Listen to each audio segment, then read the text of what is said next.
Hello and welcome to Steptoe and Son, a podcast based at Mews Cottage, 26A, Aldrum Lane, Shepherd's Bush. This is the home of the world's most famous rag and bowmen, or as Harold would say, Salvage Recovery Operative. My name is Darren. And I'm his co-host Si, also known as Two of the Three Comedios podcast that we co-host along with the amazing Tom from One Foot in the Podcast. You might also know me from Don't Forget Your Goodbye Gherkins, the Men Behaving Badly rewatch podcast, all things MBB related. I've also been previously a guest on the Jolly Boys podcast, all things Only Fools and Horses.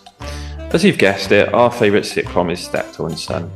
The show ran for 8 series on BBC from 1962 to 1974 and even spawned 2 feature films. Such was the series' popularity in the mid-1960s that the cast specially recorded several episodes for BBC Radio. In the year 2000, the show was ranked number 44 on the 100 greatest British television programmes compiled by the British Film Institute. The 2001 Channel 4 poll, Albert was ranked 39th on their list of the 100 greatest TV characters. We plan to review episodes, chat to fans of the show, and maybe even chuck in the odd quiz. We hope you enjoy listening. Please check out the pod on Spotify, Insta, Twitter, and all other platforms. All right, Daz, how are we doing, my good friend?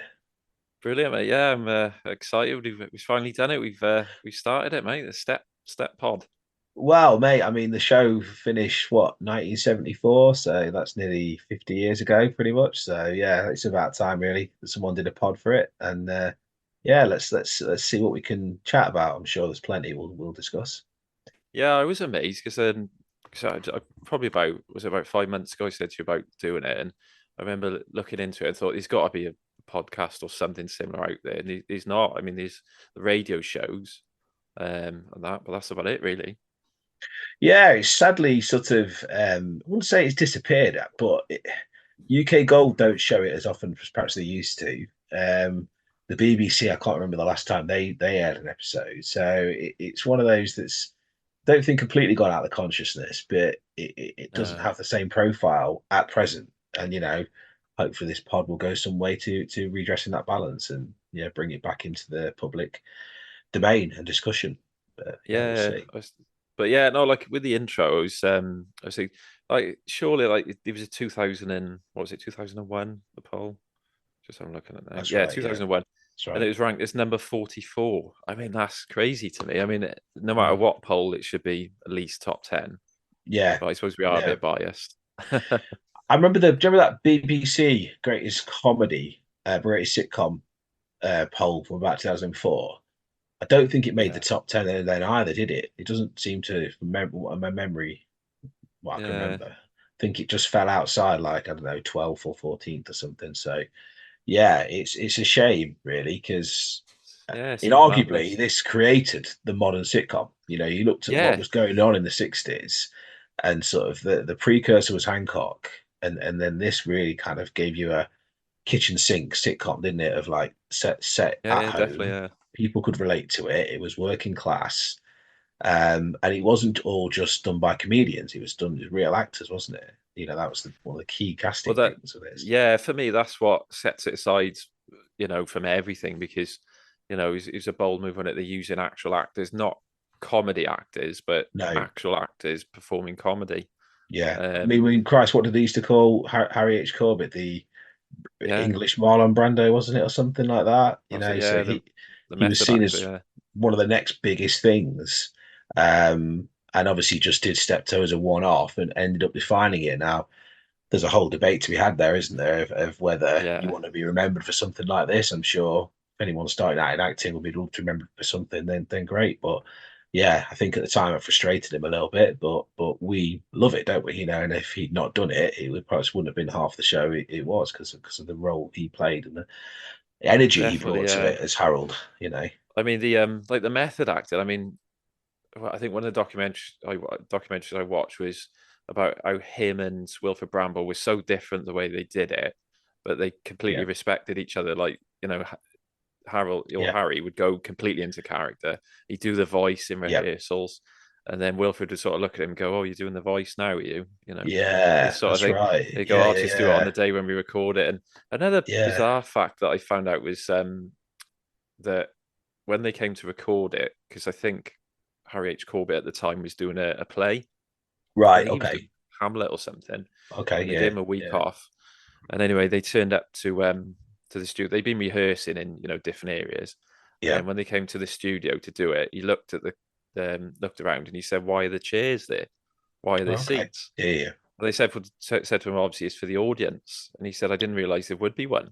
Oh wow. Like he was like, Oh, "Yeah," and okay. he went away. He Yeah. said, Yeah. "Oh, Yeah. I've got to have to rethink how I'm going to go about Oh, this." that's really Uh, interesting. Yeah. yeah, yeah. Gosh. It's in Yeah. that Yeah. in the book by Robert Ross that I know you've got a copy of as well. Fantastic. Read that. Have Yeah. a Yeah. read of that. Definitely. Yeah, he Yeah. was a Okay. bit. Well. Yeah. He sort of said, "Yeah, I didn't realize it was," because I think they thought it was going to be more drama. So anyway, he went off, Yeah. rethought it, came back, and Yeah. then the Harold that we've got now. That's how Oh it sort of wow. come about. That's fantastic. I didn't say I've only part read that book. For shamefully, I've only skimmed through bits of it, but I do remember something in that. Now taking this with a pinch of salt because it was a dramatization, but was it the Curse of Steptoe drama that Oh, where was it 2008.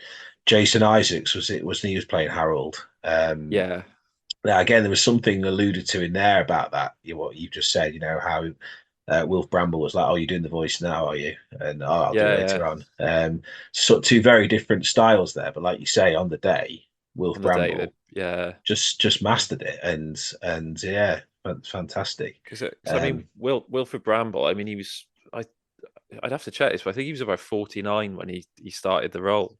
okay, and he's But playing a his 70-year-old, is he? I guess something around that, isn't he? yeah, So what was he 65 or something? Or he just 60, sorry, looks older, 65. You're doesn't right. he? Sorry, yeah, he looks older. So he's 65. Harold's 37, I think, established, isn't he, Yeah, in the first episode? So 37. Yeah, he's which I didn't realize he was that old actually in the first episode. Obviously I knew he gets older, but well, I I didn't think never like realize that. Yeah. probably get into it next up because we're going to watch The Offer. But I think because he's 37, but I always wondered why they didn't have him as younger because surely it I would think have that, come to yeah. him as he would have Yeah. wanted to leave home before he was 37. Yeah. But I think it's just right because I think, well, I mean, I'm 40 now, but I think 37, he's probably thinking, I'm midway through my life. Yeah. I need to get out and just break out Yeah. on my own. Maybe it's his last chance as well, to sort of find someone Yeah. and settle down and have kids. And I'm not saying you can't have kids any older than that, but yeah, I think perhaps in those days, if you hadn't made it by that point. I mean, obviously established he's been in the army, hadn't he? So he must have done a tour Yeah, in the he'd been in, army. I think he toured Malaya, Um, didn't he? And that's right. So he's come out and he's come back to Britain and sort of wants to be part of the swinging 60s, wants to be part of all that culture, but his dad, will continually drag him down. It's a brilliant two-hander. yeah, Most of the series really is two-hander, isn't it? And I think that brilliant. the quality of the writing from Galton and Simpson just simply makes it. Even in the later series where it starts to become playing up to the sort of stereotype quite a bit, and there's some great set pieces and things in there. You still break it back down to it, and it's a tragic comedy in some ways, isn't it? There's always that Yeah, underlying yeah. element there. It's like the Of is it Beckett waiting for Godot? It's like just waiting two for Godot, characters mate. just trapped. Absolutely, absolutely. Because And you I take think that. we Sorry, carry on, mate. yeah, sorry. I was saying because like other pods that we've been on, we've sort of discussed it. Shout out to Tom on One for the podcast there. Absolutely, We'll yeah. get Good that one friend, good friend in. Tom. Yeah, yeah. Oh, he is gonna come on and review an episode at some point. Fantastic. Yeah, I yeah. won't reveal which, but I know being a snooker fan, you'll like it, Si. Oh, That's wonder giving which one away, that isn't might it? be. Yeah, Yeah. yeah, yeah. It's the bath. It's No. the baffle. It's the Another pickled great onions. episode. Pickled onions. Yeah. But yeah, no. What was I say? Yes, I think the test of any sitcom or writers is if you put the characters just in one room, Yeah, a bit like the Desperate Hours, it just shows it's all on their acting ability, it's all on the absolutely. writing. I mean, Yeah, the set is obviously there, but to me, yeah. that's the ultimate test. And if it passes that, it Yes, shows how great it is. yes. This is it. Now, I did read somewhere. I'm sure this is true. I think it's from the book that this idea, this comedy playhouse script, which is how Steptoe started. It started as one of many episodes that Galton and Simpson wrote, was because they needed a two-hander. I think partly to do with budget and just to bring the cost down a little bit. Just wanted something that was a little more tighter. And they were Yeah, mulling out the ideas, going through the ideas, weren't they? and I believe it was going to be originally a was it brothers, something like that, that was going to be rather than Oh, father okay, and yeah, son, and then eventually yeah, settled on the father and son concept because there was going to be one older and one younger, and then this idea of trying to escape. But I don't think they wrote it with a view to it being a series. I'm fairly sure of no, that. I'm fairly sure that reading interviews with them, yeah, it was the head of comedy said this has got series written all over it, and this needs to go yeah. forward. So I it's bet, funny that, bet isn't right it? you How was. people absolutely, it's funny though. People don't set out to have the next hit. Sometimes it's just it's a Uh, one-off episode, and see where it goes. But yeah, no, I there's think a they, lot to I can love. see it like obviously we're not writers, but I could see how that would be so freeing because I think the Mm. BBC producer went to them and said, "Look, do I think it's like 10 or 15 shows. You can produce it, you Yeah, can write it, you could star in it, just do whatever." yeah, Because yeah. I did hear another interview and they were saying they just finished Hancock's Half Hour. That's right. Yeah, yeah, They'd done a lot with Tony Hancock, and I think they left him and then yeah, wanted to go out on their own. And they wanted to do yeah. a series with Frankie Howard. They said we want to write with Frankie Howard, and the BBC producer Oh, said no. okay. He Yeah, said yeah, you're not doing that. I'm not allowing it, but I'll give you this. So it's basically give them a blank yeah, checkbook to say do what you want. yeah, yeah, And I yeah, think yeah. it was the Fantastic. fourth episode was they wrote uh, the offer, which Yeah, we now know is Steptoe and Son. yeah. But I was doing a bit of reading about the Comedy Playhouse. It ran from 61 to 75, 128 episodes. And do you realize like the sitcoms that it spawned? Like obviously Steptoe and Son. Yeah, You've got Till Death Us Do Part. I didn't realize that. You've got At Pompeii. Didn't know You've that. got Liver Birds. Didn't know that one Um, either. Are You Being Served? And I Last of the remember Summer you being Wine. served. Yeah, I remember you being served. I remember summer wine. Mm, Um, I do remember you being served. Had a funny story attached to it in that it was due to some other scheduling problem. They ended up putting Are You Being Served on as a last minute replacement. It ended up being commissioned from there. okay. But Yeah. yeah, it's interesting, isn't it? Like, arguably, we need something like that today. There's the Well, short, do you know what? short one-off I was episodes or thinking, something. yeah, the only thing that came close was that Peter Kay thing in the late 90s Yeah, that's true. Yeah, because you had absolutely. Phoenix Nights. What else came out Yeah. of that? It was He quite a did few, but he did the DJ. Now he sort of brought that back a little bit in some ways. I think the Chorley was it FM Chorley FM? Yeah, coming in your ears. I think all that stuff came from here, but that was the DJ character he created there. and But you're they right, on about yeah. he's the world's oldest paperboy or something like Well, that. those It was Paperboy, the Ice Cream Man it was cometh, which is that's it, like Mr. Softy Top. fantastic. Look, absolutely adore that episode. Yeah, but that's one of those things, isn't it? Like it just seems to be now like stuff gets made, we don't see it. Like the pilots are made and kept behind closed doors, so to speak. I remember reading a story a few years ago about how David Jason had done a script set in an Undertaker's, like a Okay, one episode he'd done and filmed it, but obviously it's not been commissioned and that's it, it's gone. So yeah, I think that's back then they were crazy. willing to experiment and try things out, and I think now it's all about, well, if we're not going to commission it, we're not even going to show it. So it's just a Yeah, shame. if a bit like we were saying a bit about American sitcoms, that's what annoys me. They're planning the second and third series or Yeah, seasons as they call it before they've done the yeah, first one. yeah. So it's almost like it thins it out, it stretches it out a bit. It And does. to me, it's a bit like the Faulty Towers, like The Office. Like you should Yeah, write how it should be, not I've yeah, got to have to write 3 series and water it yeah. down. This is it. But This is it. Yeah. should we Uh, hit play, mate? I think let's hit play, mate. Yes, let's start off fantastic, with The Offer. So, fantastic. but yeah, so I think it starts off with it's quite a jaunty tune, isn't it? The Comedy Playhouse. Happy Joe, mate. Happy Joe. I've actually got Yeah. it on vinyl Oh, is record. I it? picked up in a record shop a few years ago. Yeah, it's. I think it's Ron Grainer who ends up doing Old Ned. Yeah, old So Ned. yeah, Yeah. So I think now we cut Harold walking up. I don't know what street that is, but it looks really run down. But then obviously yes, famous old Ned comes in. yeah. So the horse now. Is that So that this must is be Hercules, Hercules. isn't it? This must be Hercules. Hercules lasts till I think series 5, doesn't he?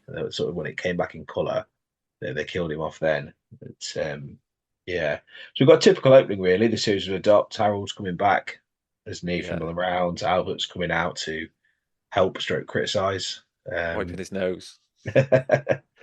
um, It's yeah, and such you've a good just got some entrance, isn't it? scene setting here, haven't you? Like, Harold's sort of Got the looking after the junk. yard. Yeah. Sorry, Albert's looking after the yard. Harold's there to sort of go out and gather everything in.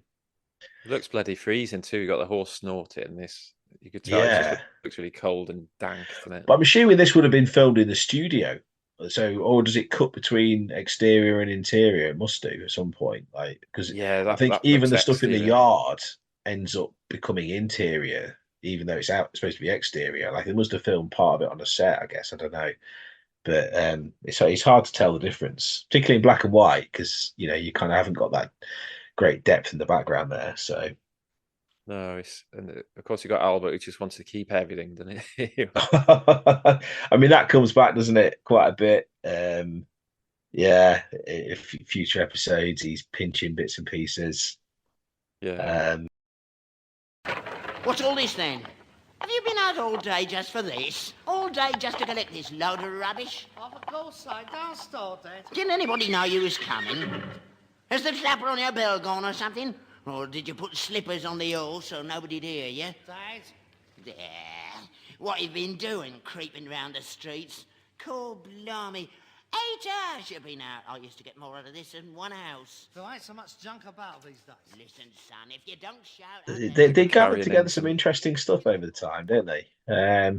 I'm guessing they must change the sets every season and put new bits in there. It must have been fun being the God, props yeah. master on that show, like getting everything together for it. I know. I love those sets. I mean, that's one of my earliest memories of watching it. I mean, I'd watch it with my dad, and he'd say, like, the joke is that then it was junk, wasn't it? Like, Yeah, if you think of the that's it. beer in the background, like now it'd be worth a bomb, wouldn't it?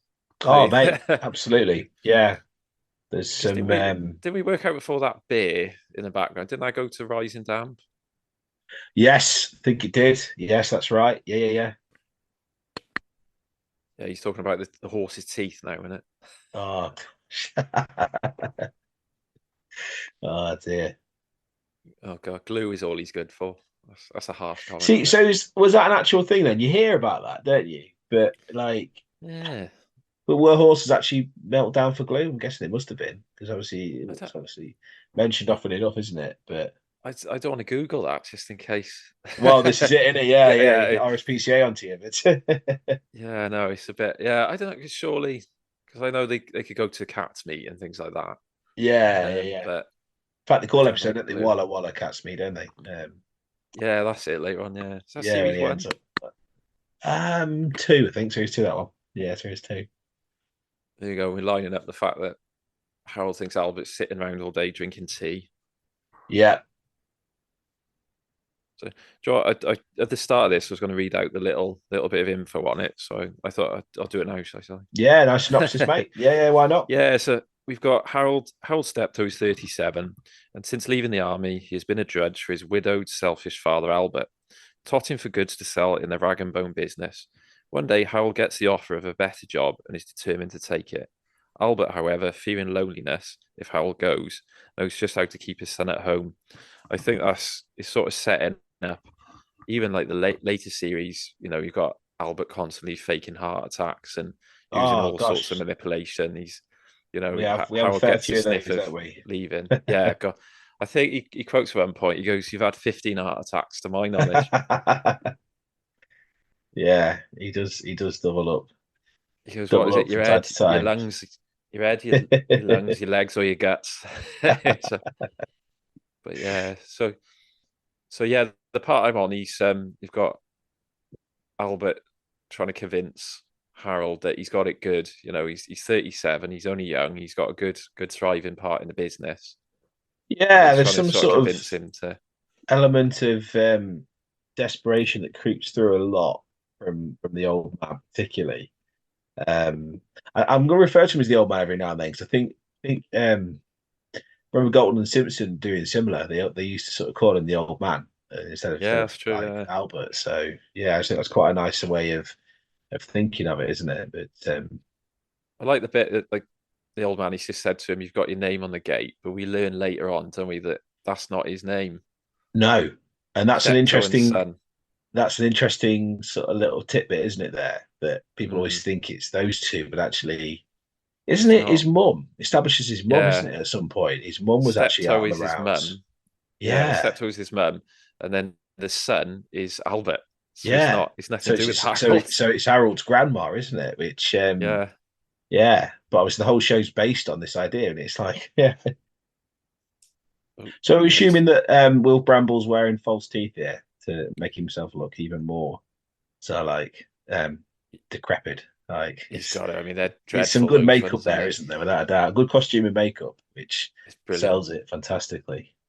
Yeah, and like the commitment to it as well, because that must have been really uncomfortable to have those teeth in his mouth for hours and hours. Yeah, Um, and he's quite like in real life, he's quite well dressed, wasn't he, and quite dapper and clean shaven, and yeah, you. absolutely, yeah. Well, that's why I like is an episode later on in there where he comes into some money and he spends it. He gets like new teeth. He gets like a razor cut, a Turkish shave. Yeah. He's like a different man, isn't he? He's just, Oh, definitely, yeah, but yeah. yeah. So the So bit that's I've that. got That. to now, sorry. Let's go, Karen, mate. You're right. You're right. Yeah. I was just saying a bit I've got to now. Harold's just saying about how whenever he tells women that he's a rag and bone man, it's just completely put off. And again, the old man, he's trying to convince him that it's a noble profession. Are Rag and Bone Men still around? You reckon, or is it sort of like been superseded by scrap No, collectors and stuff like that? they know the scrap metal, but because we get the scrap metal guy comes around with like the tannoy speaker, and no one knows Yeah, what he's yeah. saying. I think he's shouting "combi boilers" or something. But yeah, I think Okay. I think that like the horse and cart, I'm sure would have been dated even then, wouldn't it? I guess so, because this is sort of like this is only like 2 decades away from the '80s and like computers and stuff, and Hmm. so like it just seems like such a throwback to something like almost pre-war what these two guys are doing. Um, Yeah, well, I mean, in the intro, where he's coming in on the horse and cart, it's both sides is rows of cars, so it's yeah, quite. So so yeah, you are kind of like in a sort of like definitely much more modern Britain. yeah, I wonder if that was well, it must have been intentional just to show like he's on a Yeah, horse and cart and there's people going past in cars. So yeah. straight away he sort of seems archaic. Oh, there's one great bit, isn't there, in the later series where he ends up at a petrol station. And like he's Oh, parks the horse and cart at the petrol station to get the green stamps. That's the What a Beautiful Morning, isn't it? The funeral episode. yeah, he's brushing the horse, isn't he? That's right. Absolute corker of an episode, that one. That's another thing that I love with the old man as well. He's like, no matter what it is, he's like, he wants to squirrel it away, doesn't he, and hide it. 'Cause he's just Ah, picked up like a chip plate, and he's saying it's pottery. He's saying Red Anchor Chelsea, and he's so convinced it's yeah, worth Red money. Answer Chelsea. So I did a little bit of research into this. How much do you reckon they go for today, does it? Oh, go on. They're arguing now, saying it's Ming Dynasty or Red. So what's it? Red Anchor Chelsea. Red Anchor Chelsea, yeah. This was a So quick it's Google search. just a dinner plate. Yeah. What do you reckon? What was it worth then? Well, then, okay, well, I'll tell you what, let's do it that way. If I tell you what it's worth then, see what do you think it's worth now. So actually, Go on. around then, it was about 20 quid. So what is that in today's money? What what Pottery. what what is 20 quid in 2024's money? 20 quid. So I'd go. This is going to be well off there. Go on. I'd say 1,200 quid. Or slightly less, 500. But Oh god, I was well above yeah, that. yeah. So, but yeah, he's potentially got 500 quid in his hands there. He reckons anyway. But It's chip though, so knock a few quid off. knock a few quid off for that. Yeah. Yeah, That's it, isn't it? yeah. Because there's a lot of this that reminds me of. Like, I'd probably say it's all throughout, but with Only Fools, where they come across something that they think is worth a bomb, and it's worth Yeah. nothing, and they have the argument. I think, and a Queen Anne cabinet comes up as well at some point in both sitcoms, Oh gosh, yeah, definitely. and about the Yeah, worms in it. yeah. There's more than a few parallels. We've discussed this in the past, haven't we? Between Fulton Horses and It's Steptoe. It's loads. I mean, the fact you've got the two men sort of trapped together, obviously Yeah, Del and Rodney brothers, Harold and yeah, Albert, father and son. You've got the mother's passed away. yeah, You've got the one manipulating the other because the mother's passed away. yeah. Mum said to me on her deathbed. That's it. Um, and you've got, I don't know, there's so many. I think it's even one about Even in broken this, even lawnmower in this engines. episode, you've got the offer, haven't you? The fact he's been made an offer to Mm. get out, Rodney Yeah, tries to set up business with Mickey Pearce in series 3, doesn't he? And on a healthy competition. So very, very similar premise, isn't it? Of trying to get he went out, into being offered a the overseas catering, wasn't it? that's it. To Nicker. What you got? A Wendy Aggs. oh, great stuff. Brilliant granddad line. Yeah, I mean, no. look at So this on here. Look at this. He's just well, literally legging it into the house with all the gear. It's yeah, he's just it's squirreled it away and he's ran inside. He's got a barometer. naughty Oh, he's hammering it schoolboy. into the wall. But a second ago, Harold said to him, "You leave it." Wagged the finger at him. So there is that element of Harold having to play the dad just to Albert sometimes, isn't it? Sort of going the way around. He's put that red anchor Chelsea on the wall now next to the Oh yeah. barometer. And Oh, pound there's to the penny, beer. he's going to conceal it. Now, do you think it looks a bit tidier in the house in this episode? I think it's nowhere near as cluttered inside, is it? I think it does. Part episode things are a little different. I mean, the bear's there, the famous bear that will appear throughout the series. Yeah, that's what I like. I mean, like the pilot to anything's always different, and it always like Absolutely. surprises me. But then it's not like you've got Charlie the goldfish in the background. You've got the beer. Yeah, true, We got true. the skeleton. Yeah, we've got that. I just Skeleton. noticed that. But it I wonder if is. that, I wonder if It's that's the same one in Rising Damp. yeah. Oh You know, God. that, Oh, that that's true. Yeah. Philip and Alan have in the room, don't they? So, Yeah, that was one of Philip's patients, wasn't yeah. it? But yeah. No, it definitely. I think it's the same stuff, but it's a different layout, isn't it? Yeah, yeah, different layout. I mean, that cupboard that's there throughout the first few series, but I don't remember it being there past then. Like the later episodes, I've had a bit of a shift around. But yeah, definitely series 1 and 2, that cupboard's there that he's sort of mucking around with now. Oh But... God, sorry, we've got ailment number 3 now. The old man is saying his legs are going, so he's just done his heart, his lungs. We have to have like a tally going and see how many different ailments he's got. Different ailments he's up to, yeah. And this bit I love as well, where they've got all the sort of half bottles of whiskey, and Harold's brought home like a box of, I don't know how to describe it. He's got wine, he's got whiskey, he's got brandy, and then he just fills them up with a funnel to his own bottles. I don't know what they made of that in 1960s, but I don't know. I suppose it's that you kind of get by how you can post war rationing, all that sort of stuff.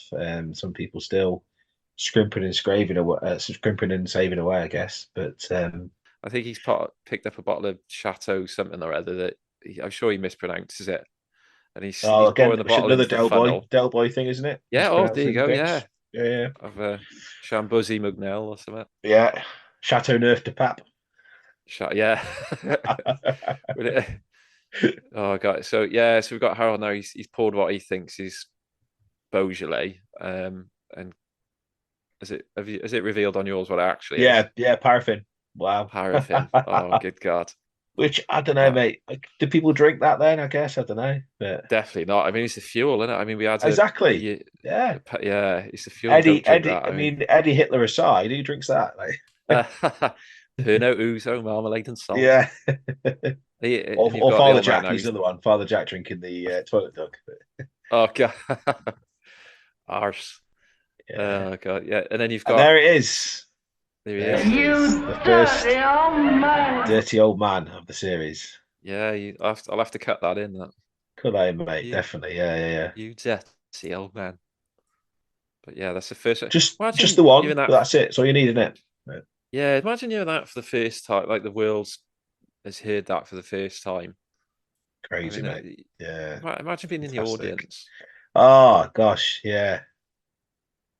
Yeah, I didn't realize what they were seeing. I suppose what a cultural milestone they were witnessing in front of them. That's what I mean. When you see things like that, like with the Only Fools audiences, did they think this is brilliant? We're going to be talking about it in 50, 60 years, or did they just forget about it and move on? But yeah, who knows? I always think it'd be nice to sort of like just interview somebody who's been in an audience or something or like that. Like the last Fools and Horses 96 episode. If you were in the audience for that, what was that like? And yeah, it must have been amazing. But yeah, so did I see that right? Then they're talking about false teeth for the horse. So false teeth, which is a sort of premonition a bit later on in this series. There's the whole is it the false teeth he buys later on? Is it the Economist? So that's it. Yeah, the teeth. Yeah, all I've so seen yeah, so later on in that's series 1 gonna is come up later on. Yeah. yeah. I think Harold goes. He wants more control of the finances than he, so he goes out and he bulk buys a load of teeth.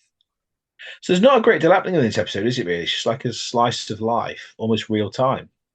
Which Yeah, again, a little bit different to future episodes, which jump around and go outside and stuff. But just setting the scene, that's all you need, isn't it? Just seeing the tension between these two building definitely. is yeah, both remarkable.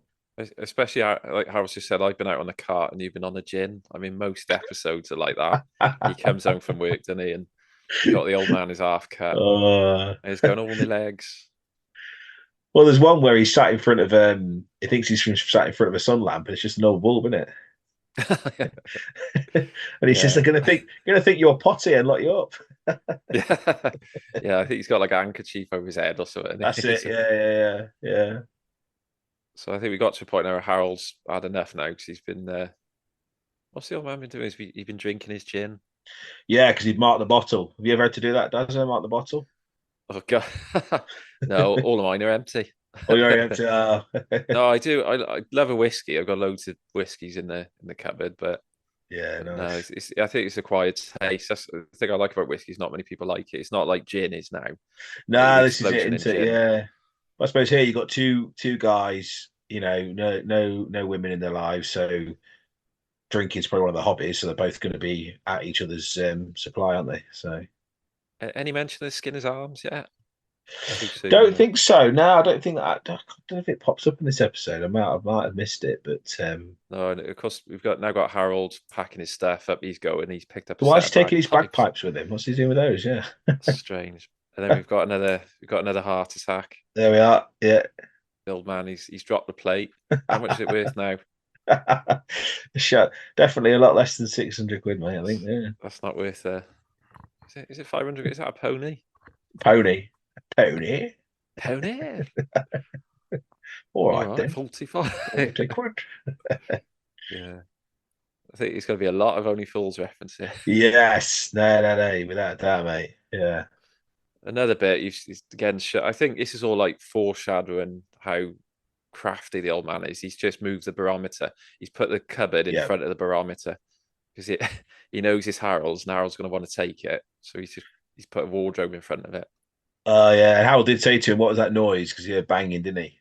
What's this banjo? That was it. Yeah, he's hammering it into the wall. A banjo. We used to have a barometer at home. Don't know what happened to Did it, but yeah, when I was growing up, we had a barometer on our wall. Yeah, So guess it's one of those things now with the internet. weather, people don't need them anymore. Yeah, it's supposed to tell you when it's either like rainy or cloudy or sunny, whatever. Whether it actually worked or not, I've no idea. It might be low. I remember my dad tapping it quite a lot. Yeah. In fact, doesn't that happen in One Foot in the Grave? In yeah, he's tapping it. Blister's episode, he taps it, it falls off the wall, doesn't it? I think growing up in Wales, we didn't need a barometer. It was just always raining no matter what. We just look out. Yeah, mate. There you go. So you don't need a barometer. It's like it's wet. It's like yeah. But yeah, I'm sure it's referenced in League of Gentlemen as well. Like I'm sure it's Benjamin when he goes to yeah. Oh god, what are the characters' names? Thompson Edward. Anyway, is it Thompson Edward? Oh no, Val, Harvey and Bell. That's it. Yeah, with the toads, and he goes, he get him to remove his shoes. He goes, place them underneath the barometer. That's right. Yeah. I remember thinking, it seemed old fashioned then. Fantastic. Like put him underneath the barometer. I don't know why that line was funny. not there. There. Makes him move it like half an inch, doesn't he? Left one closer to the That'll right. Do. Just like, yeah. I listened to the radio show of that because I watched it when it came out. So good, isn't it? And the radio show, it's not called Royston Vasey. It's called Spent. It's Spent, isn't it? Yeah. Spent, and there's no Thompson Edward. And there's a few other characters in there. There's like, is it Digby, the smallest news agent in the world, or whatever? Yeah. Barbara's in it, isn't she? Barbara's in it. The vicar's not the vicar. She's a phone-in radio DJ, isn't she? Bernice. Yeah. But it's still really, really good. Yeah, I didn't listen to it for a long time after I watched the series. But now I do enjoy listening to the radio show. And Pauline, the restart officer. Oh gosh, Pauline. Okie dokie. Morning, job seekers. Yeah, she's violent here, and Mickey. Do I look like Deirdre Rashid? Yeah. Yes. Yeah, she's the image of her. Yeah. I went and saw the about 6 years back. They did like a stage tour, didn't Oh, they? same here, mate. Same here. Fantastic. Yeah, Oh, did great, you? wasn't it? Oh, I didn't Yeah, know yeah, that. yeah. Leave a Gentleman Yeah. live again or live again. Yeah, it Yeah. was brilliant. I saw it in Cardiff, and Oh, nice one, mate. Great it was stuff. a hell of it. Yeah, it was basically like the next series, wasn't it? Yeah, it was, wasn't it? It picked up from Yeah, where the anniversary specials left off, and established that Pauline wasn't really dead, wasn't it? And that yeah, Tubbs and Edward Tubbs rescued Edward. Sorry, Edward rescued Tubbs. Yeah, yeah, no, yeah. it was brilliant. So yeah, he's loaded the stuff on the cart. He's taking his golf club with him. It's one golf club. Yeah, not going to get far with that. I think he again, that is sort of the fact that he wants to play golf. It shows he's like Adelbo, and he's like aspiring to be more than he Oh is. gosh, yeah, he wants to break free of the working class route, definitely. Because I mean, golf clubs it's different now. But I remember as a kid, early 90s, Yeah, most golf clubs are still stuffy. Then you couldn't go in with yeah. a hat on. You couldn't, unless you were a member, you Oh couldn't go no. near the clubhouse. So I mean, them days, God knows what it was like. I mean, there's no way Rag Mhm. and Bone Man would join a golf club. Oh, definitely not. There's a great episode of Last Summer Wine about golf. Foggy wants to join a golf club, and he finds loads of old golf clubs in the loft. They're all like bent and stuff. And Compo's going around nicking golf balls off the court. So it's brilliant. So I think we're getting to the end now. Closely, there's about 4 minutes where they're having another Barney in the yard. Yeah, yeah. I mean, this is That's a just setting again at this. tragic, really. This is what I think it is, mate. I don't think this is on location because it just looks so flat compared. Like there doesn't seem to be much. You can tell with There's something in ladders, those days.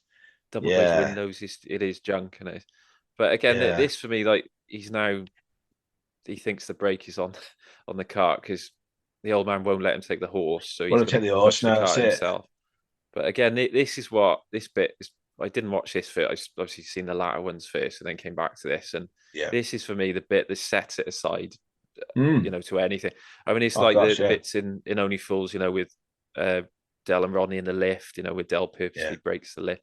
It's like one of those things where, Harold, he's so desperate he wants to go, and he's not going to go anywhere because the old man won't let him. And you've got the bit where he actually cries. Yeah. He's not pretending. There's real tears. But Wolf Bramble's sort of really like reacting to this, isn't it? And it's genuine. Like he doesn't want him to go either, despite how much he's just berated him for the whole episode. He needs him there. And I think Harold needs to care for him, doesn't he? It's sort of like that. Sort of like he can't have the best of both worlds. He wants it, but he's not going to get it, is he? I'll be off now, then. Go and get the horse. You're not having the horse. I want the horse. The horse is mine. I'm not giving him to you. I only wants to borrow him. I want to get my stuff moved in. No, you're not having him. You've never lied to me. You've never had one good word to say from all the time we've had him. I've got to have the horse. That's how I'm going to get this stuff That's out. your problem, ain't it? You're not having the horse. You're all right. Keep your stinking horse. That ain't gonna bother me. I'll move this gear myself. I don't want any favours from you, mate. I've never had any in the past and I don't want none now. That's just another reason for going. I'll soon have this lot on the move. What are you doing now? What do you think I'm doing? You got eyes? If I can't have the horse, I'll get between the shafts and I'll pull the rotten thing myself. You'll never do that. Won't I? We'll see. Oh, well, I'm sorry it had to end this way. I'll come and see you when the pressure's off a bit. Cheerio. Cheerio.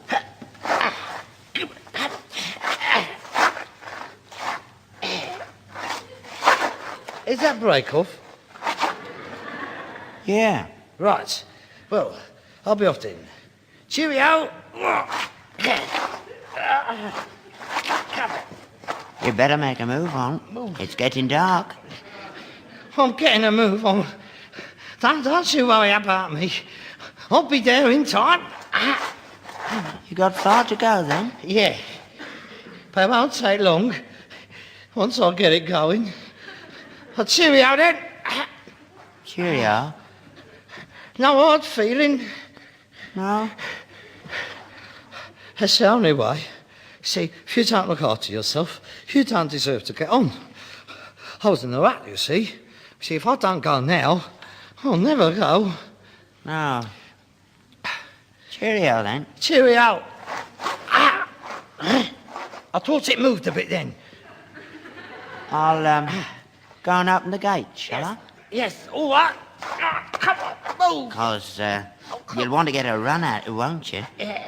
Because there's that great big hill outside you got to get up. I'll be all right. Move. Move. Move, the rotten stinking car. Move. I gotta go. I gotta get away. Move. Move.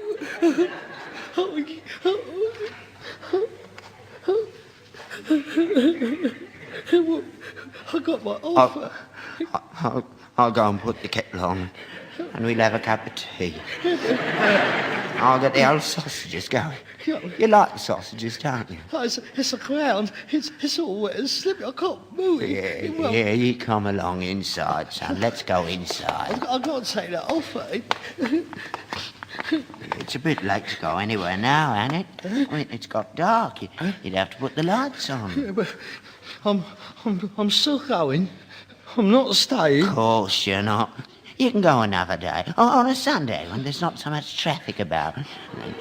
And we'll get the car unloaded in the morning. Don't you worry about it. I am going. I'm not staying here. I'm taking that offer. Yeah, of course you're taking it. You can go another day. And he'll keep that offer open for you if he reckons you as much as you say he does. Oh, he does. You can stay here with your old dad and wait till a better offer comes along. No. I mean, the way you're building up your stock here, you'll be more of a power to be reckoned with. I mean, the more you can put in, the better offer you're going to get. In the meantime, you stay here with your old dad. Oh. And it cuts to the old man. To me, it's like either amazing acting or he's genuinely like he's looking at Harold who's crying and he's like reacting to it, and he's just he looks shocked. He's like, oh, he's actually crying real tears. Yeah. But Harry H. Corbett dug deep there, didn't he? I think to that was incredible. Put that across, definitely. And they're not afraid of like silences and letting it breathe and also a word on the directing here. The director sort of pulled in tight on them. Sort of just it's pretty much those two just in shot now, really.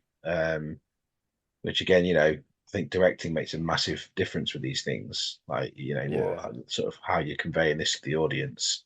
It's not done for laughs. This bit, it's done purely for the drama, isn't it? Yeah, this is what I think why Galton and Simpson are so amazing, because they didn't just write for gags, did they? No, definitely not. They wrote for the character.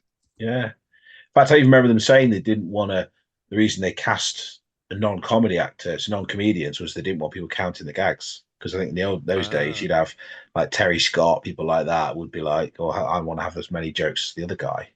Whereas here, like if you've got actors, they're not going to care because they get to play all ranges, don't they? So yeah, like he's completely flipped around, isn't he, the old man? He's so nice to Harold. He's on about making him a cup of tea and let's go and have the sausages and even he's making excuses for Harold now. He's saying, it's getting dark, or we'll do it another day. You wait for a better offer. Yeah. Again, like he flips between being savage to being really soft, doesn't he? That's it, mate. No, you just even get from this first episode, 25 minutes in, their fate is for them to be together. Like, there's nothing that's going to sort of, eventually tear these two apart, because they're just forever entwined, aren't they? Yeah, whether they like it or not. You stay with your old dad.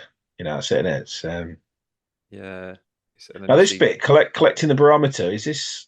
Do you think it's him like having his final moments of like, well, I'm still having this, sort of like getting one up on him? Yeah, he's almost like he can't help himself, the old man, and he's like, after all that genuine sort of moment there, he's gone back to form of, oh well, I'm still gonna have this. This is my. Or was he going to go in and give it to Harold? That's a good question. That's a very good question. It's left ambiguous, and I said to you off pod, like, I don't know this episode as well, so I sort of don't, I didn't remember that bit. So watching it almost fresh for the first time in a long time, I was genuinely puzzled there, like what was the meaning of that? But the way it's left open, it's up to interpretation, isn't it? Yeah, that's true, isn't it? So this went out January 62. So yeah, there was a bit of a jump, wasn't there, between this and then the series proper. Yeah, I don't know if that because apparently it was played 3 times that year, and the Oh first one wow. was apparently the first one was January the 5th, which I Okay. think would have been the Comedy Playhouse Yeah, because yeah. it was so popular they repeated it, Right, and okay. then it went out as part of the first series. So I don't know if the Okay. January Yeah. date is the Comedy Playhouse, when it was shown then. Yeah, that's a good point, but I didn't realize that. Yeah, no, absolutely. But again, it's testament to how popular it was because those days, like nothing would really get repeated, would it? I Unless it know, was amazing, exactly. like Hancock, and that would, but not Yeah. much would. They sort of show it and then probably delete it. And this is no one 3 knows channels days, as but well, isn't it? This is before your Sky, before your Channel 4, Channel 5, anything like that. 3 channels and that was it. So God, yeah. for something to be shown twice in those days was, I suppose, kind of like It had unprecedented. to be good. So what do you Yeah, think, Si? Out of 10 for the pilot? I'm It's going to hard to go with review, a. isn't I'm it? going to go with a solid 8. I think it's above average, which most Steptoe episodes are. There's no classic moments other than the first ever "You Dirty Old Man." You dirty old man. There's no real laugh out loud moments, but it doesn't need it because it's just setting the scene. And I think, as pilots go, you get some pilots that try and do too much too soon. This just did enough, didn't it? And the fact I think it was written not as a pilot for a show, just as a one-off episode, is the beauty of it. And that when the series comes back, it launches in without having anything that's tied it down. So, yeah, 8 out of 10, mate. Solid, great acting, great drama there, as we discussed. And sets the scene for the next 50, 60 odd episodes of pure comedy and drama joy. Yeah, but I same What with me. about you? I'd give it. Well, I give it an 8.5. Eight and a Fellini's eight half, and a half. mate. 8.5, 8.5. Yeah. 8.5 what? 8.5 what? I'd rather see a 48 and a Eight and a half. half. News of the Yeah, naughty news of 1963 in it or something. God, it's so sleazy that. I can imagine going to the cinema with your dad and watching something Oh, like that. I mean, It's just mate, how cringy is just that? we think stuff like Emmanuel was bad at the time, and like when that was on. But yeah, gosh, like the fact they just had basically porn showing in the normal TVs, normal cinema is crazy. But Yeah, yeah, load of old anyway, men mate, in it. yeah. So yeah, I'd But give eight it and a eight and a half, half mate. out of Good, 10. But nice one. Yeah, yeah, just for that Fellini's reference. But made a yeah, like I difference. said, Yeah, I love it. I didn't watch this first. Obviously, I went back to it, but again, yeah, at the end, it just sort of. I remember the first time I watched it, I was choked up at the end because I was like, "Oh yeah, God, this is so tragic and it's brilliant acting and funny at the same time in parts." But like you yeah. said, it's not. It's hard to review that one because there's no laugh out loud funny bits No, or there's not a great deal happening, as I said, but then it doesn't need it. no. I think it is real time as well. Don't seem to remember there's much of a big cut in there at all Yeah, that's between true. time Yeah. jumps. So yeah, no, I think it was a fantastic lot of stuff. that because I was reading in the Robert Ross book. It was saying that they used to have long monologue scenes, and if they'd Yeah, left their lines, like the producer would be screaming because they'd have to right. retake the whole bit Yeah, because it could be 15, 20 minutes, which is a long time, when you're recording in those days as well. yeah. This is it, isn't it? Yeah, yeah. So yeah, any other thoughts, or should we head straight for Let's go straight into what was your next the. choice? So I've chosen for this one the piano. Now, this is again an episode that stands out for me as just being some great laugh out loud moments, a very simple premise, a very nice little guest appearance by an actor, Oh, and yeah, just works really really well, and kind of gets them out of the yard, gets them doing something different. So yeah, this is my choice for the second episode of series 1. so the date I've got this was originally aired. Well, it's Thursday, July the 12th, 1962. Yeah, Harold has the offer of a piano, which its owner is selling cheap. Unfortunately, it's in a top floor flat, and Harold has to get Albert up to help. Harold has to get Albert to help move it upstairs. Albert is incompetent, and Harold rails at him, which doesn't please the piano owner, who feels Harold should respect his father. When a policeman comes to tell Harold his horse and cart are illegally parked, he goes off the idea of the piano and leaves it stuck in the doorway. So yeah, he's Sorry, I'm just laughing just pretty thinking much about it, that really. scene. The scene at the end, it descends into farce by the end. It's everything's gone up the Swanee, and yeah. So I've Great started stuff. at my end. If he thinks I'm going to the top of that building, he's got another thing coming. I ain't climbing up 6 floors, mate. Hi! Hi! I want to talk to you! Hi! Hi! You with the car! What do you want? I've got something that might interest you! I bet you have. Ooh. Oh, well, I might as well. I ain't had a tickle all day. Might be worth a few, nigger. Whoa there, boy. Whoa. Steady back there. Whoa. Hold on. Stop. Cool. So we've got the old man down in his socks, but then we're They've not had better days, there with very socks. long, are we? Because then we're straight. In fact, probably the shortest scene we ever have in the house, because we're out on location, and this looks like quite a modern tower block for 1962. I mean, straight away, do you recognise that you've got a very posh man leaning over the top floor balcony Oh called yeah, Harold? And do you recognise who he is? I didn't actually look him up. No, who is he? He's in another amazing 80s show that you love. Gosh, And he mate, appeared in it one episode. I feel shameful for not checking this. Well, have a think. Have a look when you see him sort of close. Okay. He's We just missed that. Well, we saw it. We didn't discuss the hand signal there. That was great. Sort of, he thinks he's what was sticking that? 2 fingers out. So Harold sticks 2 fingers up back at him. He's like, no, It's sort come of like here. I don't think you'd be allowed, would you, in them days? Oh no, Because they couldn't swear, definitely not, definitely not. So yeah. I did look his name up, Brian Alton. That's it. I didn't look any more than that. Well, unless I've got it wrong, he's Neil's dad from the Young Ones. Oh, of course he is. Oh, mate, of course Yeah. he is. I can see it. Yeah. So he talks about He's Felicity Kendall. talking to Alexia, sales character. Have you He's got going, a safe job? Yeah. It should be a safe job. Yeah. If you say, yeah. Do you know what, I questioned He's myself the then, bank 'cause I robber, thought, isn't he? when I watched it the other night, I No, thought, no, yeah, no, no, that's no, Neil's dad. no. I You're thought spot on, mate. Spot Si's on. going to be all over this.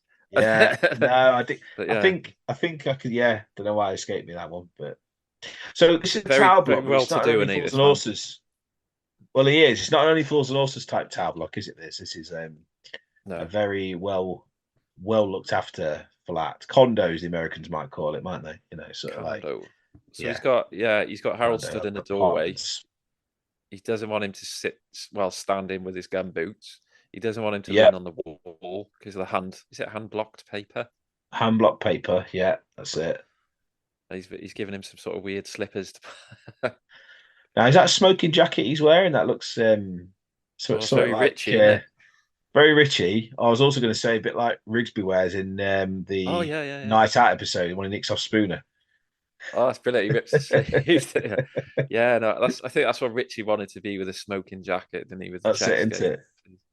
Now, what's going on with that cupboard? Because he's got like a bust on a shelf with a cupboard in front of it, behind it. Sorry, it's always fascinating me that little bit. I don't know if houses had that as a security feature. You can hide stuff in there. I don't know, but yeah, it's where he opens it out as well, and it's just it's odd, isn't it? kinky slippers. Kinky slippers. Yes. Yeah. So Harold's trying to get on a level with him here and sort of impress him with his. I do collect a bit of collection myself, but yeah, I think Harold does think he's that sort of. He's on par with people like that, doesn't he? Because he appreciates like fine wines and ornaments of things, but yeah. He The Joanna. Oh, Joanna. I love that. Cockney rhyme. Why is it called I've got a little Joanna? book of Cockney rhyming slang. It's just this Cockney rhyming slang, isn't it? Joanna Piana. Piano. I never got that. Joanna Piano. Yeah. You know that, mate? Yeah. I'm fairly sure that's it. Anyway, Joanna Piana. I think that's what it is. But I love rhyming slang as well. I suppose I didn't pick up on that before, but yeah, it's like the bizarre. I'll double check that actually, maybe one. But yeah, I'm fairly sure that's what it is. But unless I've misunderstood it all my life, but yeah, I do like this bit where Harold's like, he's talking to him. He's a very posh older man, as if he's just like down his skin his arms. He's saying, "You've had a punch up with your missus, have you?" The man's like different level. He's like, "I don't wish to discuss this." The sort of worlds colliding here is remarkable. You've had a. That's a good bit of furniture, that is. Oh, it looks nice in here. I'm not interested in what it looks like. I don't want it in my house. It belonged to my wife. Oh, has she passed away then? Unfortunately, no. She's just not here anymore, and I don't want anything of hers in here either. Oh, I see. You've had a punch up, have you? What? Oh, I get that all day on this round. People having punch ups, getting rid of each other's gear. Oh, it's a right old area for that, this is. Has she gone off with another fellow? I don't think that's any concern of yours. Oh, don't you worry about it, mate. You're better off on your own. In any case, you're all right. Please. What a marvellous setup this is. A pad like this. It's a marvellous place for a rave. I mean, you must be worth a few bob, ain't you? You could get any bird you likes up here. Oh, it's money in the bank. I mean, you're halfway home as soon as they walk in here. Yeah. You pull that stroke you done on me, you know. It's like, I don't know whether he knows that he's not that sort of society, or it reminds me a bit of like Del Boy talking to the posh vicar. Yeah, a pony. He's just like the vicar has not got a clue what Del's on about. Or the guys that the people in A Touch of Class in the lady, lady the manor. Yeah, But you've held a few balls in here, my dear. Yeah. What? Oh, It's her reaction about it. Yeah. Yeah. Pick up the fiver she owes him. There's a great line coming up here. I think he says something like "a right rumpo den," which again I think I only just picked up on this when I watched this recently. But yeah, he's basically saying it's his shag pad, really, isn't it? Like, yeah, it's true. And he just responds with, "I don't wish to discuss my marital problems with you." He's like, great, isn't it? Just move the piano. Yeah. But that's a massive piano. That is a big piano. Now, my question is, how did they get it in there? Because obviously we established later he can't get it out of there. Well, I remember something about they used to raise them up and put them through the window. Is that right? Or what, on the top floor? Yeah, I'm sure. Like my dad told me something like that. They used to literally hoist it up on a pulley and then it would go through the window. But what's your theory, mate? What do you reckon? Well, I thought the legs come off and they just put it through sideways. But I think they do say in this so that the legs won't come out. They're part of it. So. Well, if it's wood jointed on, it could well have been fabricated on site and then it's glued in. So you got to basically right up your street, this side.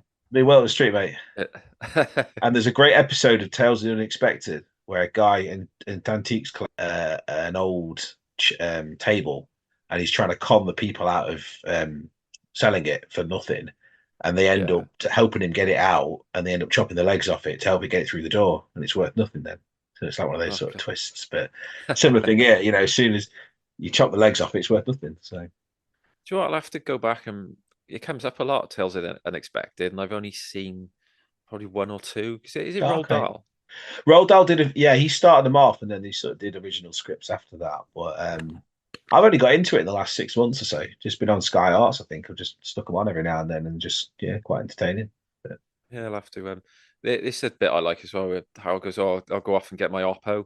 And the older guy's like, "Oppo." That's a great word, isn't it? Oppo. Yeah.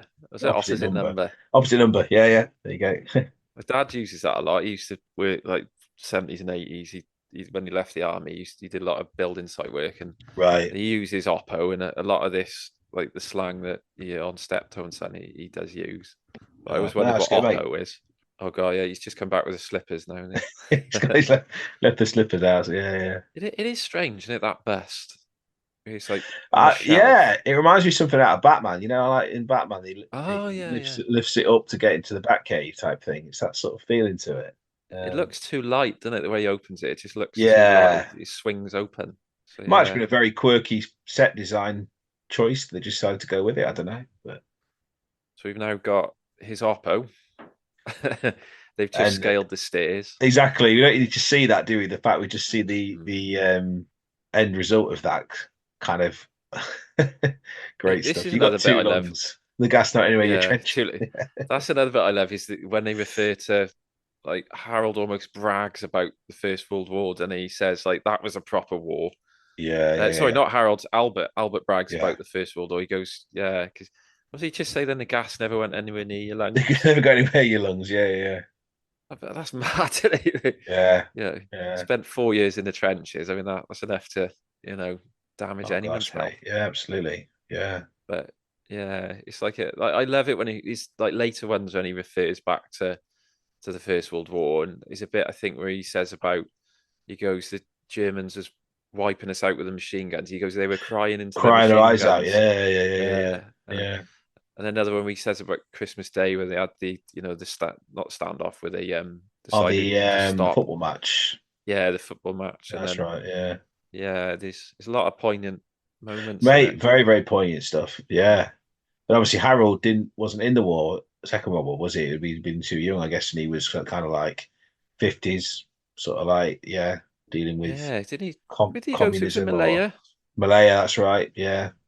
Possibly the Korean War, I guess, or something like that, maybe. Don't know. But The two of them stood in a doorway, and then the posh old man, then he goes off to get the slippers. But I just uh like the fact that he refers to Albert as the old man. the I old don't think there's man. a lot between them, really, is it? If you look at No, it's not. No.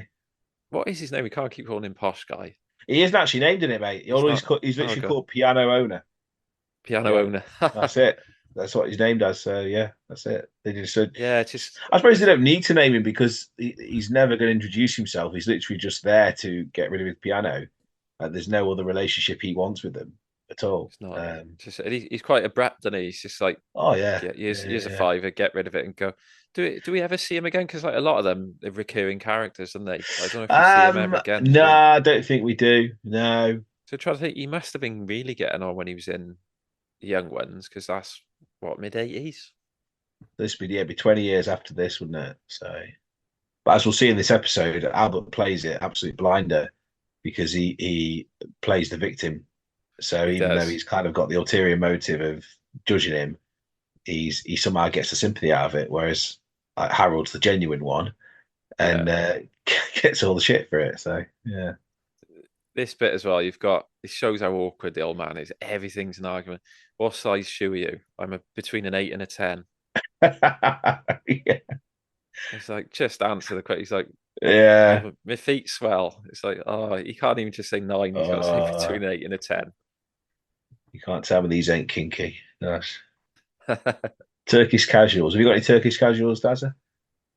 I think I've run out now. I think I've You thrown run out, them. man. Yeah. I give him to the rag and bone. Turkish Turkish casuals.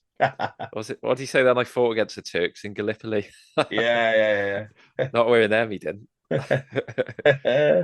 What are they? They're like pointed clogs. Not like it, don't they? Yeah. Wonder what they're worth now, Si.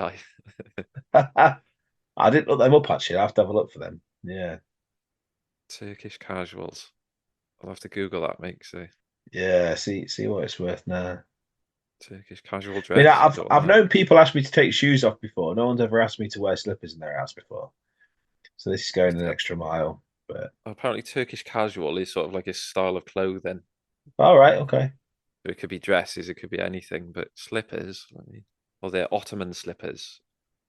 Oh, good God. Yeah, and they are like curled at the end, a bit like something from Aladdin. Do you notice this bit Harold does here? Like Harry H. Corbett does it a lot. I wonder if it's him ad-libbing. He often sort of acts out what he's sort of saying. So he'll say like, "Oh, you're a snake charmer," and then he starts a little dance, doesn't he? He does Oh, that a yeah, lot yeah. later on. Like he sort of like pretends to read the news and like goes into a little bit of a dance and a routine. Yeah. It's, He'll talk to the plug on when he's like, yeah, that's it. he does. It's just really interesting little trait he has. I do wonder if it was scripted or he dropped it in, but I think I don't know. I think he's like ad lib. I think it's his style, isn't it? yeah, I thought that, mate. Interesting, yeah. Some of that, like some actors they don't like props, do they? They just No, like, no, that's it. So you got Harold rolling his sleeves up.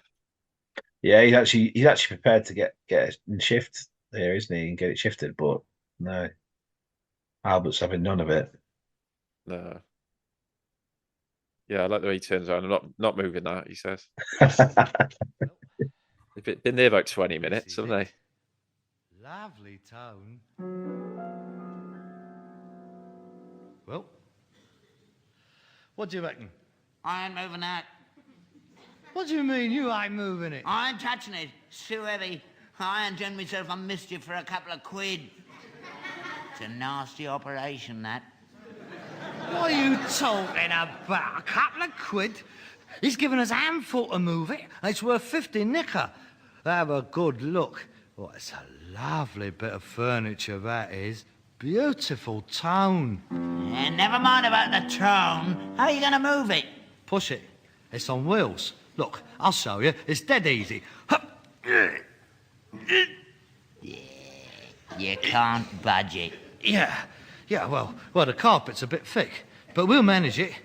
Get it moving, it'll go on its own weight. Come on, you put your shoulder into it.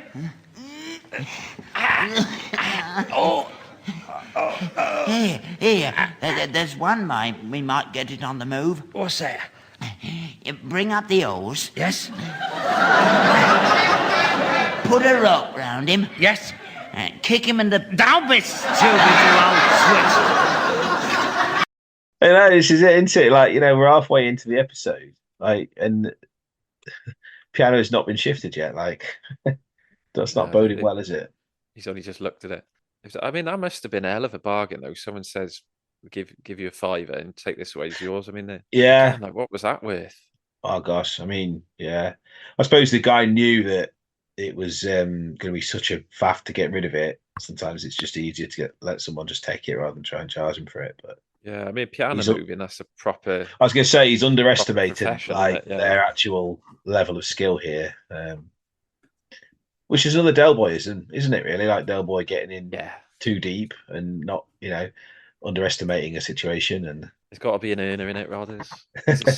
Sniff a profit, and he doesn't care. Profit, and he's there, isn't he? Yeah. I'd love to be able to think like that. I put obstacles in front of things before I do it. So I think, I've got to get over this to get to that.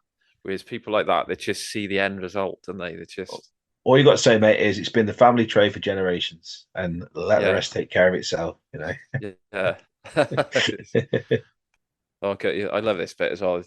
The old man's basically asking for a cup of tea.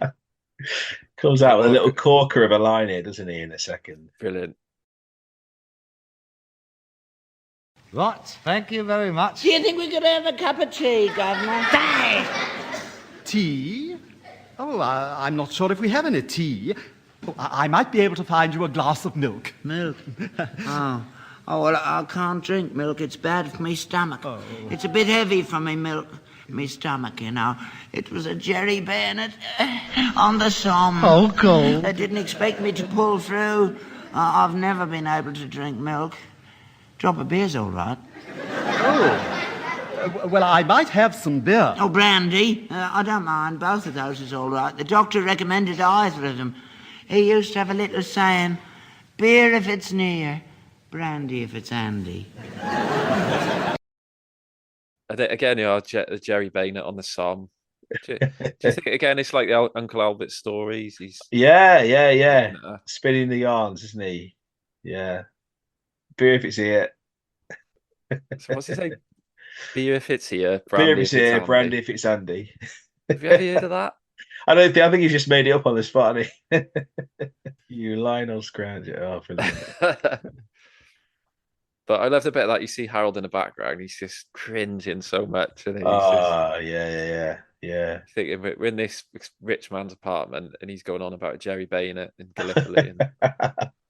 By the way, they still haven't moved the piano an inch. No, that's going nowhere. Now, my question to you've listened to the radio episodes of these recently, is how does this translate well to radio? Because obviously here we've got a lot of physical comedy, haven't we? Yeah, do you know what? They do slightly adapt it. The most recent one I listened to was the Holiday.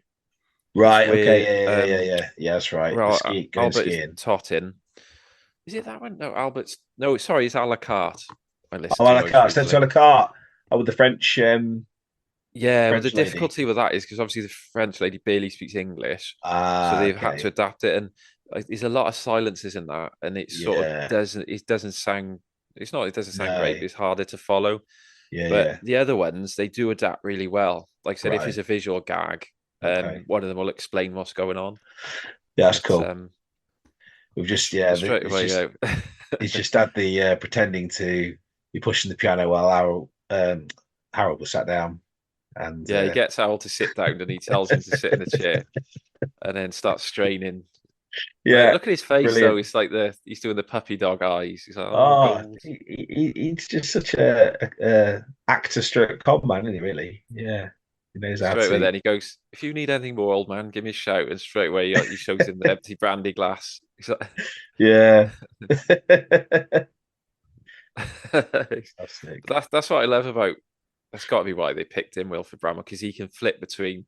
He's like a horrible, you old, and then he goes to, "Oh, gold, I'm an old man." Yeah, no. It's great contrast. And Harold's this has pushed Harold too far in it now. Like his pride certainly, he kind of wanted to be respected by this guy, and this guy's just sided with the old man, and that's it now. So. What's going on? Oh, it's all right, Harold. Don't get up.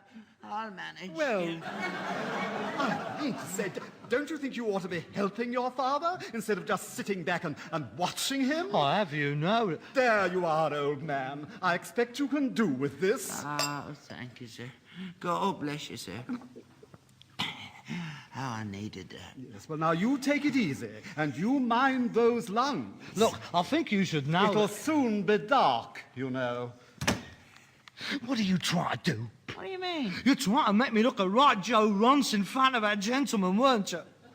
I mean, you doing all of the work and me laying about. Poor old devil with his lungs and his guts gone. Being flogged to death by his layabout son. I've a mind to... You've a good mind to what? You lay one hand on your father and I shall call the police. Are you all right, old man? Oh, yes, I'm all right. Don't worry, sir. It doesn't matter. Well, there's no need to be frightened of him, you know. Don't let him terrorise you. Me? Terrorise him? Oh, that's a good one, that is. If I told you what he used to do to me when I was a kid... From the look of you now, I should say you deserved it. I don't think you realise what a fine old man you've got there. I tell you what, it looks heavy, man. He's lifting it. That looks like it weighs a ton. Oh, mate, I've just spotted something. In the background, you can see someone in the studio moving. That's crazy. Yeah. You have to wind it back now, but at some point, you're going to look like just before they lift the piano, you can see that a glass mirror or like a frosted mirror, and you can see someone who's not like Albert or Harold moving. It's crazy. In the mirror, did you say? Yeah. So there's like just behind them, there's like a black sort of screen mirror type thing. Yeah. You see it? Someone like in a white shirt. Yeah, who's sort of bleeding over. Yeah. Must be like a technician in the studio. Yeah, God, yeah. They weren't expecting that reflection, were they? No. So yeah, we've got the great little bit of rolling the carpet up here. I'll tell you what is different. I remember the radio one of this was that when Harold lifts up the piano, and Albert finds that newspaper. Well, in the TV one, he goes, "Gandhi's dead." Did you know that? Well, on the radio one, they say Stalin. All right, okay. You go, Stalin's dead. Did you know that? Interesting. So it's funny, like why they changed it. Just a bit of a switch, yeah. Machine, was it Galton and Simpson did the scripts for the radio one? Did they just the adaptation themselves, or? Yeah, I think so. I think they did. Oh, I think they just literally recorded it on the radio rather than. I know with the Dad's Army one, it was Harold Snowd who adapted them, who ended up directing, keeping up appearances. I was going to say, yeah. So he sort of had a bit of creative freedom to change it around a little bit. So I don't know whether this is like the standard technique to shift a piano. But wow, it's kind of roll up the carpet under it. It's about to tip and go, isn't it? Like, yeah, they've made a right pig's ear of this. I mean, yeah, it's like Laurel and Hardy, isn't it? It's like silent comedy. It is. Just fantastic, yeah. And I like it. I think the old man, he gets quite logical in a minute, doesn't he? He says about he goes on about geometry, but he just like brings it down to simple, like old school basics. He's like, yeah, but it won't fit through that door. So it also shows how this is a 49-year-old man, not a 70-year-old man, isn't it? Because there's no way like he was sprightly jumping around there, wasn't he? Yeah, he's quite agile, isn't he? He is. I love the fact the piano's just gone in a circle, back where they started. Yeah, it's just Albert looks confused, like, why are we back here? That door looks. He does that a few times, and he just wags come here. Like, come here. Yeah. Yeah. That's the only way. Literally, if the legs come off, that's the only way they're going to get that piano through the doorway. I've got a similar predicament at the minute, mate. I bought a rocking horse from a charity shop fairly recently. I want to put it in the loft. I can't get it in the loft because the legs of the rocking horse don't go through the loft. Oh God, really? Yeah. So he's stuck at the minute. He's stuck in Harrison's bedroom. Well, that's it. That's the other option. But, yeah, I know the pain here because I've had it every which way around, and it also not go through that gap. Like it's when it looks, it's worse when it looks like it might go through in it because you think it's always a bit in the back of your mind thinking it's going to go through, but it's not. False hope. Yeah. And if someone's watching you, it's just like, oh, there's nothing worse than that, mate. Yeah. Yeah. So I just stood there going, it's not going to go through. You missed a bit. There's always an expert in it. Well, there's a great video doing the rounds from a few years ago. Someone trying to get like a sofa in the back of a car. You may have seen it. Someone's filming it from the across the road, and it's brilliant because it's just like there's no way that is going in that car. But the guy spends about half an hour trying to get it in. He's determined, yeah. He gives up in the end. But... So the bit I'm on now, they've managed to get most of it through the one door. Yeah, off it. Yeah, I don't know. I think he can't swing it any further round to the right because the leg's gonna. Because obviously this corridor is going to be thinner than we actually think it is because obviously it's been opened out for filming and stuff. So it's basically those legs are the problem. Yeah, basically. Yeah, I think the old man had a good point. He said swing it round in a 90-degree arc. Al does having none of that, and then you've got the piano man now. Chap's back now, and he's not happy. He's fuming. The police officer now that comes to the door, he looks familiar. I did actually look him up. He's done a fair few stuff. He was in Dalek Invasion of Earth. He was actually a doctor in Dad's Army in the Brandon episode with when Godfrey gets found out as a conscious objector. So he's had a long career. Roger Avon. He's done loads of stuff. He's often played policeman though. He's sort of got a bit of a policeman look about him, I suppose. He's got the piano. The owner, he's now trapped behind the piano in the doorway. He can't get through the doorway. I actually noticed that. Yeah, he's stuck in it. He's stuck. Yeah, he can't get it. And he's just had enough. I like the way the old man manages to get out. He sort of squeezes under. Oh, yeah.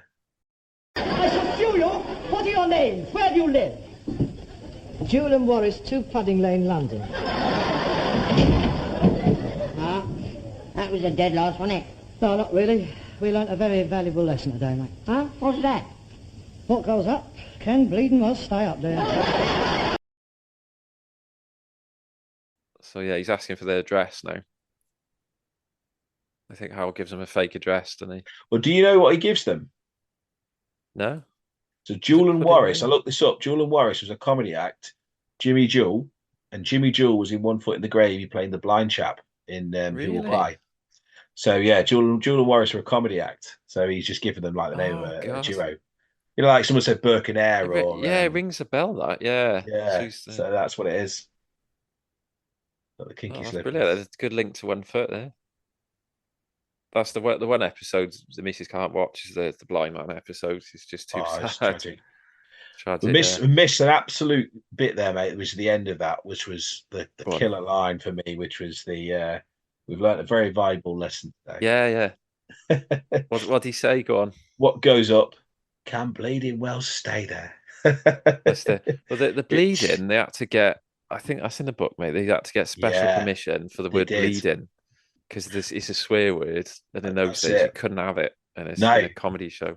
I remember reading an interview with Galton and Simpson about that, and they were saying it kind of like it was just revolutionary that they were allowed to do that because before it was when you think of what's said, blooming was it. That was it. God, yeah. What's said in sitcoms now? You think bleeding? Oh, mate, same.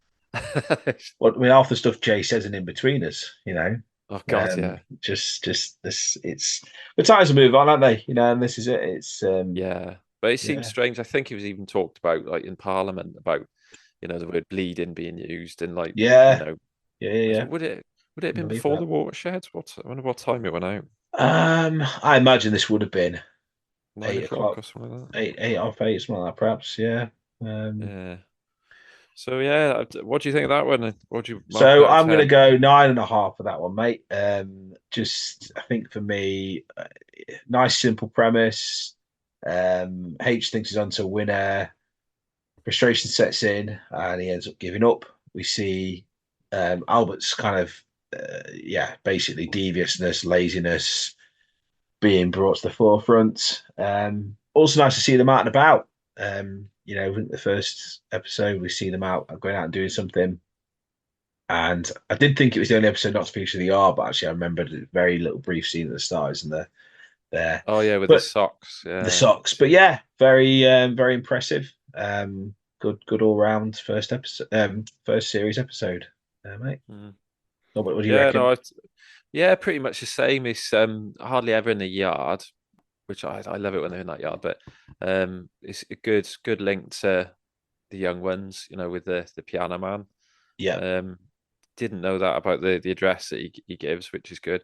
But I Yeah. like the you get a couple of the war stories from the old man. I always love do. those. Yeah.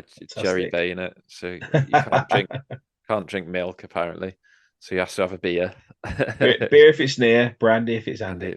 I'm going to use that, mate. I think we should have like a t-shirt or a mug printed with that, or a glass engraved. I'll name the episode that, shall I? Yeah, name the episode, mate. Yeah, beer if it's here, brandy if it's handy. Yeah, but yeah, no, brilliant. I'd probably say good 9. I think that one. Fantastic. Probably a bit more to laugh at than the pilot, than The Offer. Yeah. But again, it's good solid episode. Yeah. No, this is it. I think they're finding their feet, aren't they? Only sort of 3 episodes in, but we sort of feel like we know them really, really well. Like, that kind of pent up frustration, no matter what setting we're in, whether it's being in the yard, out on the job, like Harold's always going to be upstaged and embarrassed by Albert, and that's kind of the fate that they are entwined in, isn't it? And and again, it shows like the aspiring, like he sees an earner in this, and it just falls apart completely, literally. True. Yeah, fantastic stuff, mate. Right. Yeah. So, did you want to do the Skinner's Arms quiz then, mate? Yeah, go for that. So we're going to do. So, because I don't think we've explained this, so we're going to review 2 episodes from each series, and then either you're going to quiz me on the series or I'll quiz you on that series. But it's on the whole, all the episodes. The whole series, yeah. This is series 1. Go for it, Si. Fantastic, mate. So I've tried to make these challenging, but not too challenging. So start with a slightly tricky one, but it's from this episode. So question 1: what size are Harold's shoes? Harold's. Oh. Yeah, Harold's. What size are his shoes? So it's funny I referred to Albert's, didn't I? You did refer to Albert's, mate. When you started saying that, I thought, oh, okay, he's taking note of shoe sizes. That's good. Is he 10? Or very close, mate. 9. Oh, he's not. I was going to say 9, but yeah he's in gumboots or Persian slippers or whatever. Persian slippers. Oh, what did we say they were? It was Turkish casuals. Turkish casuals, yeah. That was it. Turkish casuals. Well, he's a 10 in those. He's a 10 in Turkish casuals. There we go. I'll be putting on my Christmas list for next year, mate. Turkish casuals. I'll ask the wife to get me some. Okay, what is the full address of Steptoe's residence? This is another one. It's often referred to, not very often, but it's Mews Cottage. Yeah. 23A, Old Drum Lane, Shepherd's Bush. See, I had 26 written down, mate, but I might be wrong. Might be wrong. No, you are right. 26A. Yeah, 26A. Old so I'll still give you that, mate, because you got 95% right. So, but do you know what, the Mews Cottage? I had to sort of really look for that because I'm sure it's not often referred to as that. Not often referred to. No, it's not on Wikipedia or anything like that. So it's obviously just a brief mention, isn't it? But no, I did remember that it was Mews Cottage. Question 3. How many pairs of false teeth does Harold buy in The Economist? God, what a question. So I'll give you a clue. It's rounded up to 1,000. So pick 1,000 number, basically. So was it Albert keeps calling them second-hand teeth? Which I thought was funny. I don't know. Second. Is it 4,000? I'll go. Very good, Daz. Spot on. God. Fantastic, mate. Sweating bullets, yeah. That's another bizarre one, isn't it? Who wants to buy second-hand teeth? Again, Who's their I think market? because He buys it in bulk, doesn't he? he's written that. Yeah, he's reading that book, isn't he? In that episode, he's sort of trying to work out ways to, make a killing in the market. Which, I suppose entrepreneurism, and we have Dragon's Den and The Apprentice for stuff like that now, don't we? So yeah, why not? Okay, question 4. Harold attempts to get a diploma in episode 5, but what's in? Oh, it's the TV engineering repair. Fantastic, mate. TV, yeah. Fantastic. Yeah. I do like the diploma. That's obviously we're not reviewing that one, but I do enjoy that one because again it shows something that we'll see throughout is that Harold's nowhere near as good as Albert at everything. Albert is always better at something, and he takes to that like fixing and repairing TV really easily. The one-upmanship throughout is that's it. One-upmanship. Yeah. I mean, if in Jimmy White's terms, he's starting to get on my nerves now. Yeah, brilliant. He's starting to annoy me. So that's it. Sorry, mate. I completely misquoted that. Who was it said that the other week? Was it Ali Carter said it, didn't he? Ali Carter said it to Ronnie to a flat sort of response. It was flat as a witch's tit. That was, wasn't it? When he said it, and I thought that hasn't gone how he thought. It's not, is it? It reminded me of another one. I hope the listeners are snooker fans, by the way. Sorry, you have to put a bit of snooker if you listen to this podcast. Yeah. I'll put Snooker Loopy in the background. But it's where Ronnie wins a tournament. I think it was years ago, and he goes, "Oh, my form has been up and down like a horse draws."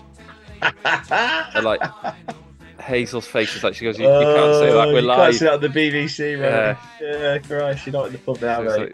No, you're not in the skin his arms." Oh gosh, brilliant, mate. Okay, question 6. How does Albert ruin Harold's date in The Bird? How does he go about wrecking the date? Oh, The Bird. Is it? So I think he invites the bird round, and I think he messes with the clock. That's it, mate. Yeah, moves the clock's forward an hour. That's it. Yeah. So he thinks she's late. Thinks she's late and gives up and goes to bed or whatever. And then that's it. Yeah. So bit brutal, really. Bit brutal. It was horrible. Yeah, because again, like really good acting from. Oh gosh, Corbett there. He was so angry with this. But he's like, "How dare she? How dare she?" And I think he spent a fortune on the grub, didn't he? That's it. Yeah. Okay, one of these episodes in series 1 was adapted for Sanford and Son, which was the American spin-off of Steptoe and Son, or the American remake. Do you know which one it was? Which one of these episodes was adapted for Sanford and Son? Sanford, I think it was the piano. Was the piano, mate? Very good. It was, very good, mate. I'm sure. I thought it was either great knowledge, the offer or the piano, but I'm sure I remember reading about it, and the piano worked better because it's a bit more physical. Yeah, but absolutely. Yeah. Any thoughts on Sanford? I've never actually watched an episode. Never seen an episode, mate. No, apart from reading some episode titles when I was putting this quiz together. That's the only experience I've had of it. So yeah, don't know. I think I think as we constantly compare it, I don't think I'd enjoy it. But I think the clever thing they did with it is because in Britain, obviously, we've got especially the 60s, is the class system. That's what it's based on. Whereas America, there's not that. They based it on race, didn't they? Oh right, okay. I didn't realize that because they're black, and I think they used that rather than being rag and bone men to okay, used it. They turned it on its head and sort of said it's race because especially in the 60s, you still had segregation and all that. Yeah, of course you did.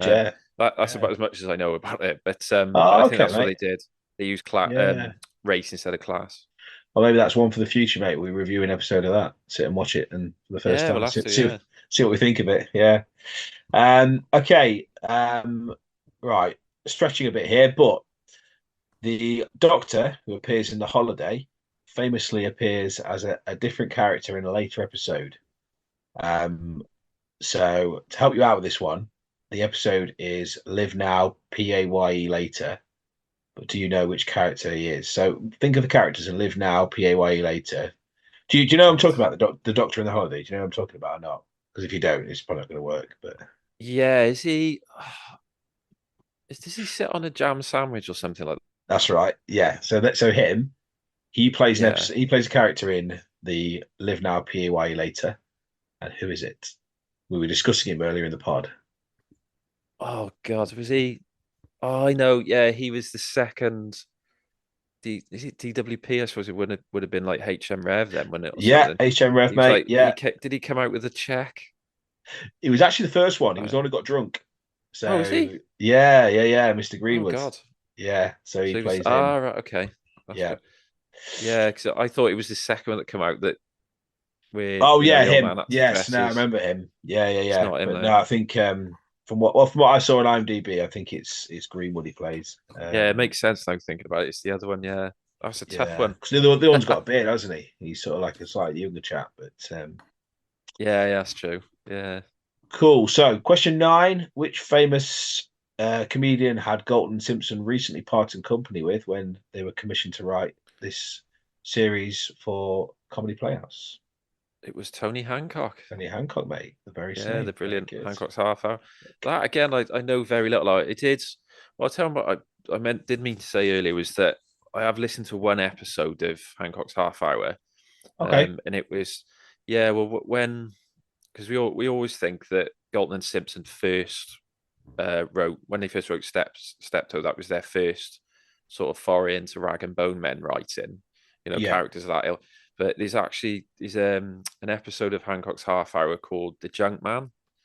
Oh, okay. I don't know if you've heard it, and in Wow. it, No, I haven't. No. no, sorry, in it, Sid James plays a rag and bone man. He's literally only in it about 5 minutes at the most. Okay. I think it's Nice. about Hancock is clearing stuff out, but he doesn't want to get rid of anything. So the rag and bone man comes round, and the woman in it, I forget her Nice. name, she sold most of Hancock's stuff, but that was their first, yeah, and he has to go and buy it back. Wow. So they did write, a rag and bone man style character before Steptoe, Yeah. but it was literally I've only heard that that episode of Hancock's Half Hour. I don't know anything else about it really. But, No, I've got the Hancock's box set, but I've not watched it. I'll be honest. Shamefully, it sits there, and yeah, I've seen like the clips of the blood donor. I've seen clips from when yeah, he's obviously the doing a blood donor, radio show. Yeah. Well, that's it. But again, genius, absolute genius of his time. Funny, we're talking about the Curse of Steptoe, weren't we? There was a similar drama done about Hancock, and he was played by Ken Stott. Was it? I think. Who, Was it sorry? Ken Stott? Was it Ken? Who's the guy who was in? He's a Scottish actor, and he was in something about the Vice Squad. It was on ITV. Ken, was it Ken something? It might have been Ken Stott. Anyway, so anyway, he was played by him. Because didn't he have an affair with John Le Mesureur's wife? Yeah, with Seems to recall that. Hattie Jakes. Hattie Jakes, yeah. Yeah, but John Le Mesurier took the fall for was it. He sort of Hancock and Joan. Hancock and Joan, that was it. Yeah, Hancock Ken and Joan, Stott, mate. That's the one. Ken Stott, in there we go, Rebus, mate. Messiah. There we are, mate. Thank you, mate. That's all clicking now. I'm not going back. He was. I just googled that. Then that wasn't me. Fantastic. So Hancock and Joan, and then but John Le Mesurier took the fall for it, and I think because he loved him so much, great stuff. John Le Mesurier, there's another genius we could talk about. I love John. Yeah, Crikey, incredible. crikey. What a great guy. You think that's wise? Yeah, he's. But again, but I think going back to Galton and Simpson, I think when they parted company from Hancock, I don't think it was on good terms. I don't know if you might get corrected on that, but I think he was fairly quite sure he left under a cloud, didn't they? And I think because they sort of, I think they said they got fed up with the sitcom routine of doing that, and then end up falling into another one, don't they? But that's true. That in a bigger routine.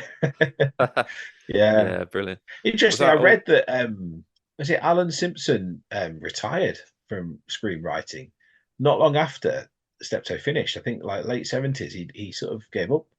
I think Ray Galton carried on for a little bit.